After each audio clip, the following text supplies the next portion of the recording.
There's a moment in every war when you look back and realize you were already on the battlefield. You just didn't know it yet.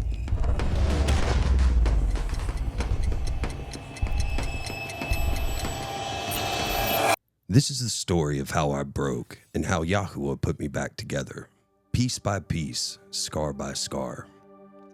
But before I could show you the miracle, you need to see the war. And you need to understand that even when I was 12 years old, I knew. Deep in my spirit, I knew this wasn't just family drama. This was spiritual.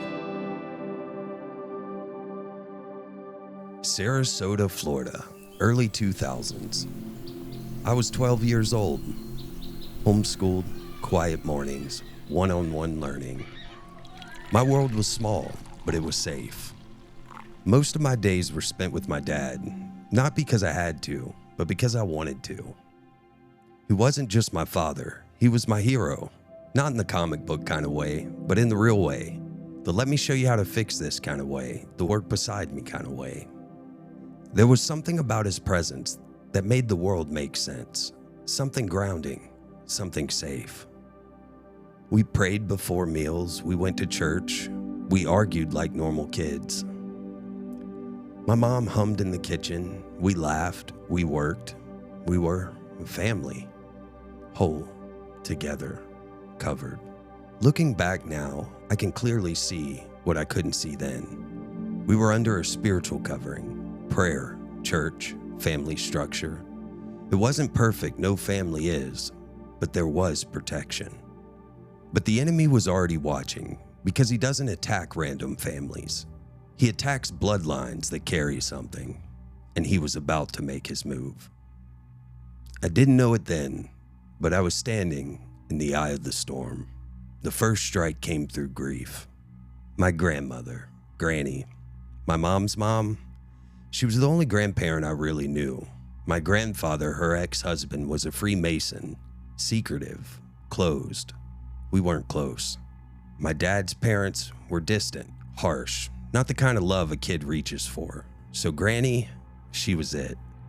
The only elder who was really there. She had this laugh that could fill a room. She made you feel like you mattered. She was truly the greatest granny in the whole world. And she was only 59. Too young. One day she was there, healthy, laughing, and the next, gone. No goodbyes, no last words, just absence. At 12, you don't know how to process death. You just feel this weight that won't leave. We didn't grieve. We just tried to keep going. But grief is a doorway. And if you're not careful, the enemy walks right through it. He doesn't strike blindly. He waits for the wound. My mom was devastated. And in that vulnerability, something dark found an opening. Even at 12, I could feel it. In the aftermath of grief, when my mother was at her weakest, she fell. An affair. And in the blink of an eye, the foundation cracked. Silence replaced laughter. Tension filled the air. I want to be clear, my mother is not the villain, and neither is my father. They were targets. The enemy saw something in our family, in our bloodline, and he wanted it destroyed. He exploited the grief, struck at the covenant. And most people don't understand this part.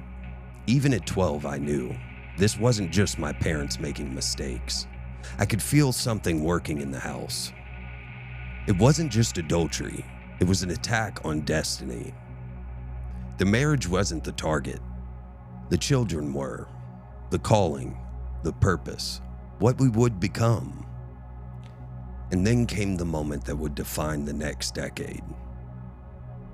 They sat us down, and without saying with words, they asked us to choose. Mom or dad? Who do you want to live with? Who do you love more? I was 12, and I had to choose between the two people I loved most in the world. My siblings chose her, and I wanted to. God, I wanted to.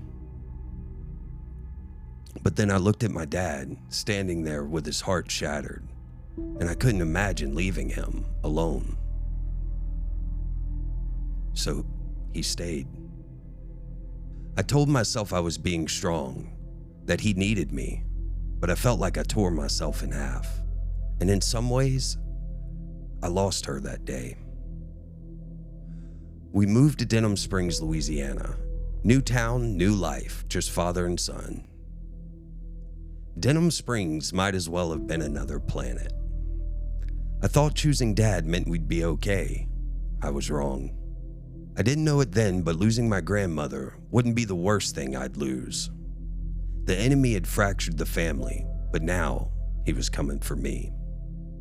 The real target wasn't the marriage, it was the son, the calling. And for the next few years, I'd be fighting for my life without even knowing I was in a war. The enemy thought he'd won, but YHWH was just getting started.